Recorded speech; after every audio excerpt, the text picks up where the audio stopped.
back to the Berg Podcast. Thanks for joining us today. With me today is Ford. Hey, how's it going? And Dan. Hey, everybody. And if you've been following along, we've been doing a campaign, a for us, for you, for them campaign. A little bit of a social media push on our side. And we're going to talk for a couple minutes today, at least, about sort of, wrapping that up, what we do next, why we did it in the first place, etc. Yeah, I think that, to change things, if people don't understand behind it, they just think we're constantly adjusting. And that is part of business, is constantly adapting. But part of it also is to try and pull together things that have been here for a long time. They just haven't been verbalized and they haven't been explained. I mean, part of what we're always trying to do, and one of the reasons we're doing this podcast, is to be able to communicate amongst our team, as a lot of people have windshield time and they're not able to maybe be in the office on a daily basis, or maybe they're out in a machine, they're not even with their teammates and chatting all the time. So this is one of our formats that we like to use to explain things when we can. And today we're going to try and explain kind of the behind the scenes of why we're doing this and what the goal we're hoping to achieve. Yeah, I think we talk a lot about the importance of communication. What we don't talk about as much as we probably should is how that means of communication or effectiveness of the communication is so different amongst all of our target groups, target individuals, our employees, our customers, potential new hires, etc. And I think that's part of what this was about. Telling this story, sort of conveying the message, making sure that people know internally and externally who we are and what we're about. But I think that the social media component, to some extent, was just trying to be able to convey that message in a multitude of formats and in different medias. Yeah, we struggle with communication. It's one of those funny things. I feel like we communicate a lot and often.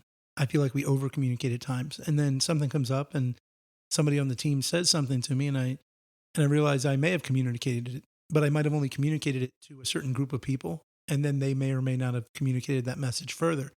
So I hate to say that information gets siloed, because that has like a really bad connotation, but it's sort of what happens naturally in any kind of conversation, where unless you make a concerted effort to get a message out and push that message out over and over again, you end up with getting varying degrees of messages. The other day, yesterday, we were out and it was soccer. It's fall, soccer started. And the girls started playing Whisper Down the Lane. Afterwards, we stopped to get something to eat, and it was like 13 8-year-olds playing Whisper Down the Lane. There was a 4-year-old in the middle. There was no way it was going to work. That's right? a recipe for disaster. It's a recipe for disaster, but that's sort of what gets in my head, is that I feel like we discuss things, and a lot of times I discuss them as a result of a conversation I had with a team member. And so it's something that comes up. They bring up a really valid point. We try and address it. We talk about it as a leadership team. We involve the project managers. We say, okay, we need to do this. And then we do something. But the something we do gets done, but it doesn't necessarily get conveyed why we did it. And so the very person who may have brought it up may not even realize that it was as a result of their involvement, of their engagement, that we made a change. And so I think it's really important, as we approach this, for us, for you, for them, that we drive it home consistently, and that I would like it to be something that speaks to us, that is consistent, that whether we're talking to a client, whether we're talking to an owner, whether you're talking to a subcontractor, or whether you're talking to a team member, we're consistent who we are and what we're about, because then it really drives it home, and it gives it meaning. Yeah. So this weekend I was helping Aiden. Aiden's my son.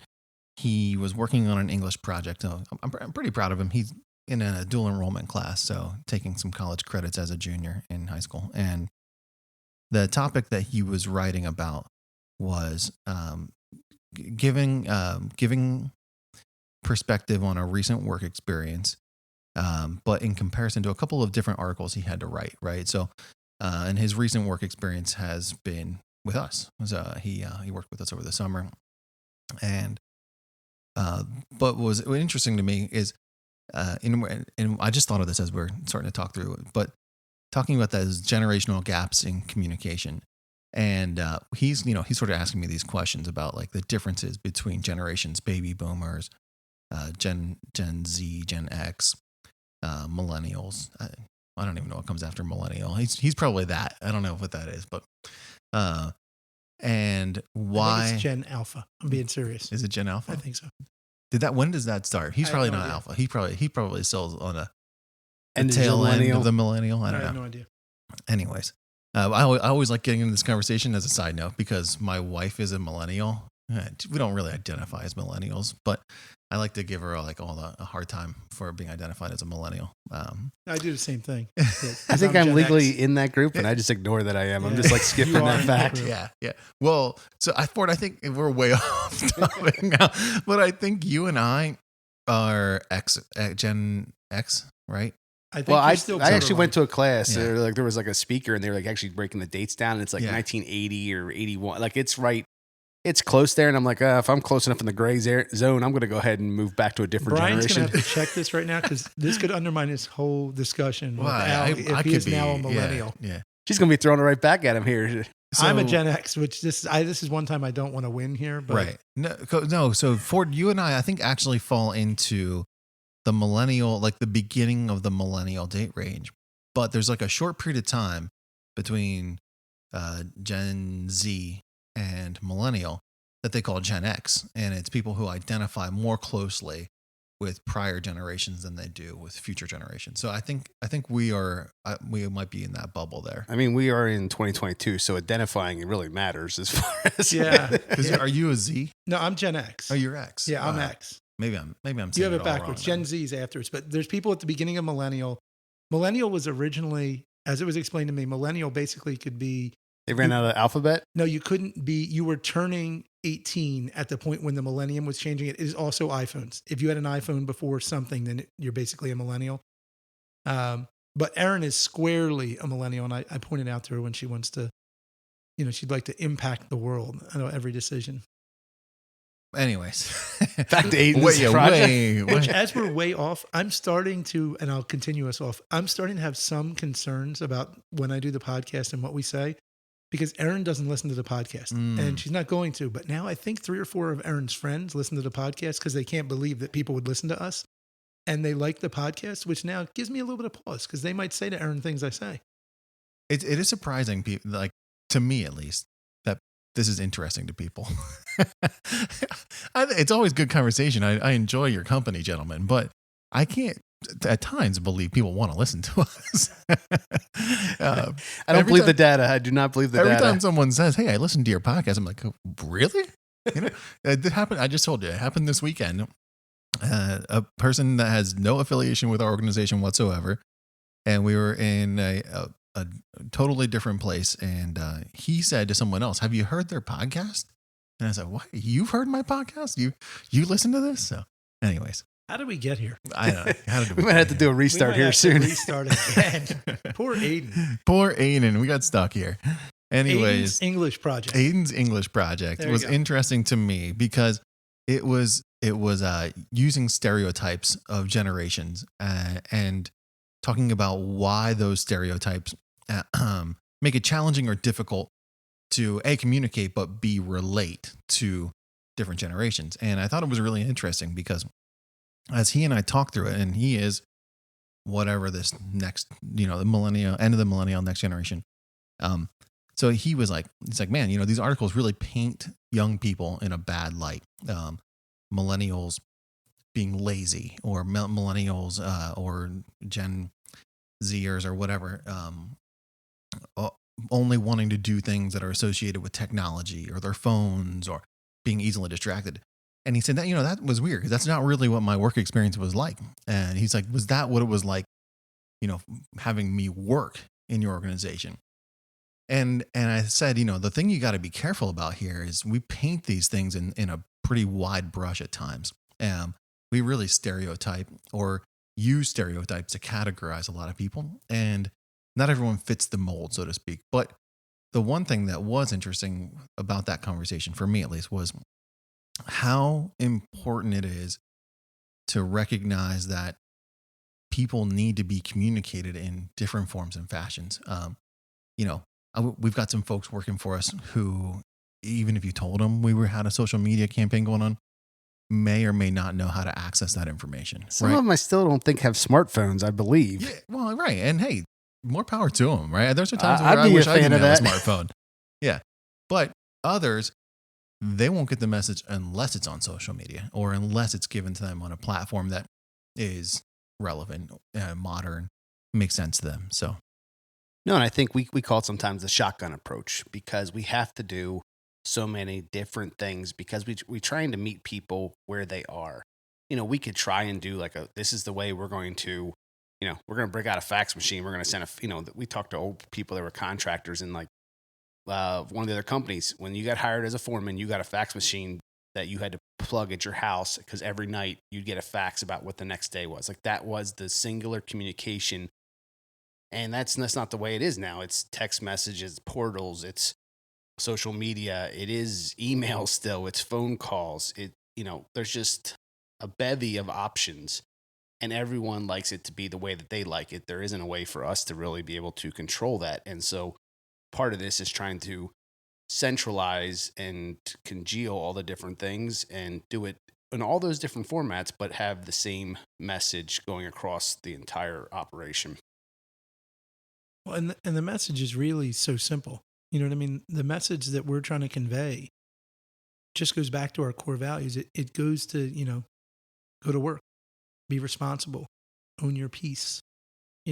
All of the things that we could say if we called out the individual core values, it just goes to treating people the way you want to be treated, to being a good person, to showing up and doing the right thing because it's the right thing. Not because it's the best thing for you or the best thing for someone else, but rather just because it's the best thing. And I think it is the most important thing we have to accomplish in the next 3 to 6 months is making sure our team understands who we are, what we're about, and why. Because we had growth spurts over the past, 5-10 years we've grown. And it is really important to all of us that we remain who it was that we were. We remain the same company. And the way to do that is to express to everyone in no unclear terms who it is that we are. And if we can do that effectively, and to Brian's point, Brian likes to say like message delivered, message received, and that message is received regardless of how you got it. It should enable you to know that you want to be part of the team or you don't, and move forward with us, and then enable us to grow a little bit more again because we've stabilized that culture and made sure it's ingrained that we know exactly who we are. yeah, I agree totally. The hard thing for me when we started this was coming to grips with whether or not what we were doing actually told our story. And I remember sitting in some of these meetings that we had early on when we were talking about what were we trying to say? Who are we, and how do we portray that? How do we get that message to people?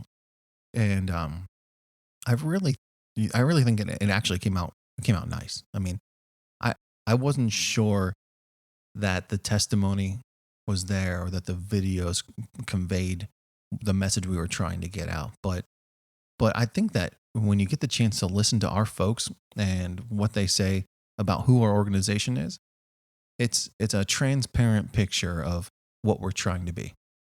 Well, right. And, a lot of companies, they call the voice of the customer, like the bigger manufacturers, they talk to their customers. They want to have the voice of the customer. And this is the voice of the team. We can sit here in this room or we can sit in our offices and talk and, we have theories. But then once you actually get to see it portrayed by not your, we can be mouthpieces. We're always selling. Like that's our job. But when you're getting team members just randomly being able to discuss their view on the situation and it does match up, that really helps to make sure that we're on the right track. Because if they said something completely different, that's part of us understanding that the message is not as clear.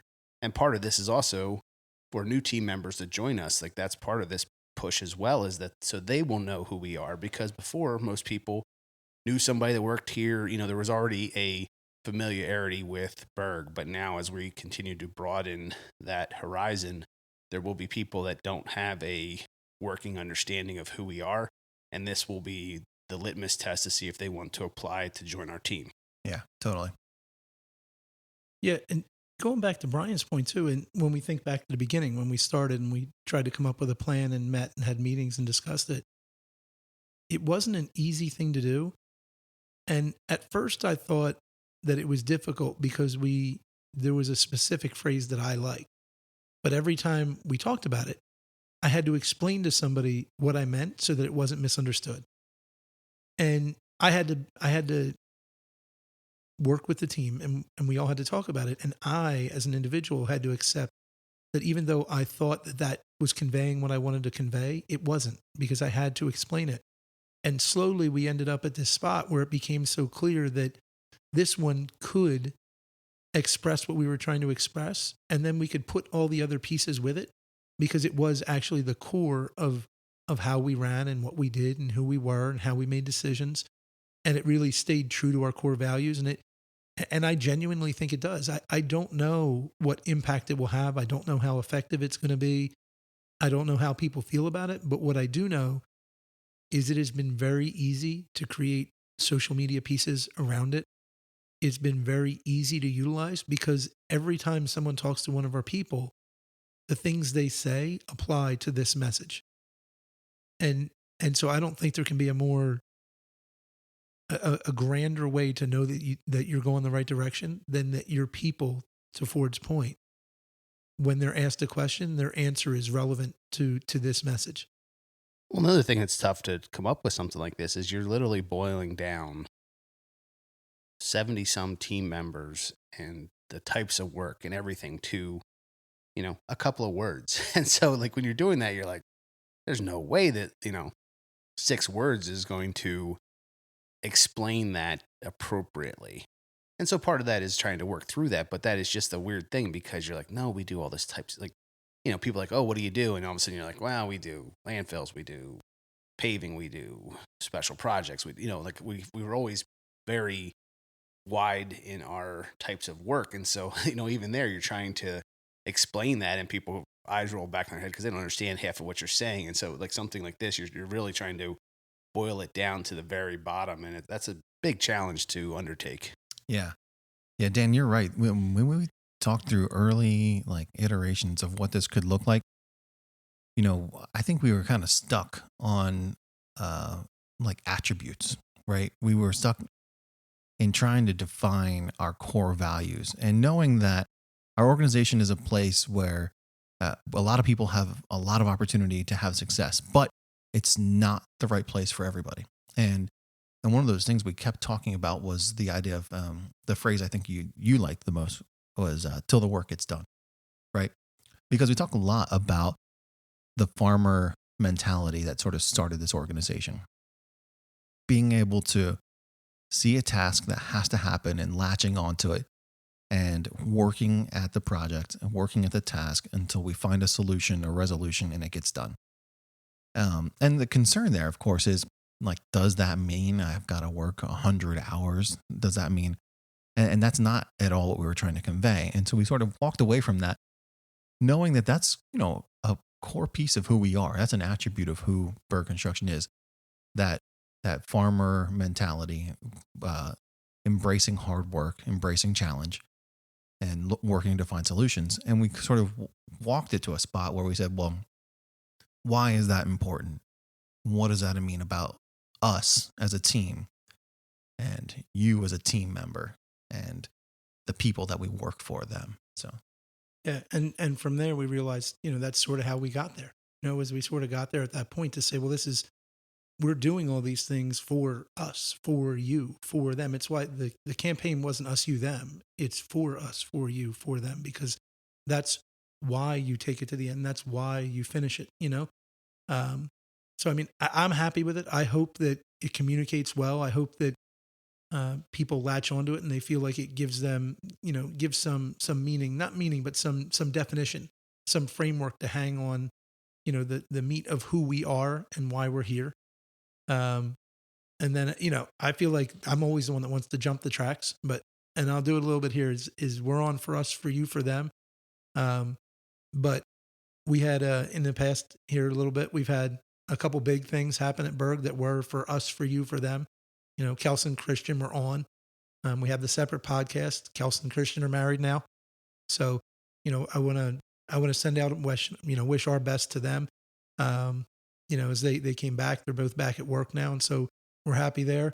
And then certainly Ford and Tamara, they had a baby girl. So everyone's healthy and home. So we're happy about that. And I want to make sure I hit those two specifically because it speaks to it again. It matters. This isn't a place where the us doesn't matter, and it matters. So I mean, it's good to have everybody back at work, but it's nice that everybody's continuing to develop and grow, and their families get bigger and better and fuller. So I want to make sure I mention that. Yeah, I did have to mention too about Aiden. I did think it was kind of ironic because he did work with us this summer, but being a young man, he did do a lot of stuff based on technology because he understood it. So I thought that kind of funny that even though it is a stereotype, it kind of did work for We it. picked the young guy to do the stuff that required technology. It's like, here you go, figure out all this stuff that we don't really grasp as well. But, That is true. jumping back to that, and thank you. Yeah, the little girl is home. She's 9 days old, and she's giving mom and dad a warm welcome, and the exhaustion that all parents, they just laugh and smile at you. Because I told Brian earlier, I said, when we had the first one, I took a little time to spend home, and I had gaps when she took naps to be able to get stuff. I had planned to do some stuff around the house, clean gutters, some stuff like that. And when you have the second one, those dead times aren't as dead as you'd expected them to be. So that first week, good. It was around the holiday. We got a couple extra hours off to spend with them. But no, I did find that funny that Hayden, we're a stereotype of a younger generation, got to do the tech stuff there. But no, I mean, you think about it, just jumping back to that same thing is that, you have a guy like Ed that's been doing this. He's probably forgotten more stuff than I know about this dirt business. And, the Garys of the world and those guys. And, when you listen to their stories of how like this business was years ago and how it's transitioned and those guys have been able to adapt, that's kudos to them because a lot of people weren't able to adapt and work with the multiple generations that we currently have in this field. And those are, really big for those guys that they can do that and be able to just roll with the punches and figure out a way to work within the system. Yeah. So I don't know, Brian, that's all I got. You want a quick funny Ford story? Yeah, Ford, we got time. Go ahead. So you were gone. You were away. I was, yes. And they had the baby, and the baby's healthy. And I said to Ford, how things going? And so he had two funny lines. Number one line was he pointed out to me that, do you know when you have a second baby, that when the second baby cries, wakes up the first baby? Oh, yeah. Yeah, he did. Right. And that was number one. Didn't see that one coming. No, I thought separation of a couple of rooms was enough to take care of that problem. Wrong. No, wrong. And then the second one was I said to him, I was like, how you doing? And you're like settling into a schedule, because you and I both have 3. So we've been through this. It's, you survived. You're on the back 9. You're getting done. You can see I hope the back nine's got a lot of it's lot a long of room room, left to but play. in terms of your responsibility, Yes, you're true. delivering them Mine to are becoming more independent. useful adult humans. I still, I'm on the front 9 and Mara just turned the corner and we'll see. But he said to me, well, I was like, you getting some sleep or, settling into a schedule? He said, yeah, schedules. It's 1, 3, 5, 7, 9, 11. Very, very routine. That is a routine. It is a routine. Kind of feels like snow season, but it's not snowing outside. Yeah. Well, I thought about that. Now you think about it, that when I had Charlotte and it was in the middle of that nightmarish Merck season, it was 1, 3, 5, 7. It was better to be away. I could sleep more at Merck than I could at home. Don't let your wife know that. See, She that's starts why- listening to the podcast. If she starts listening to the podcast, we're in You're real in trouble. trouble. If you see my tone change, you know that she started listening to the podcast. I'm just not going to talk about Aaron anymore. When Dan goes PC, the world will be like, oh boy, what happened at home? He's in trouble now. And we'll check the subscribers and. Yeah. All right, folks. Thanks for joining us today. Hear a little bit more about why we do what we do. We look forward to having you again on another podcast.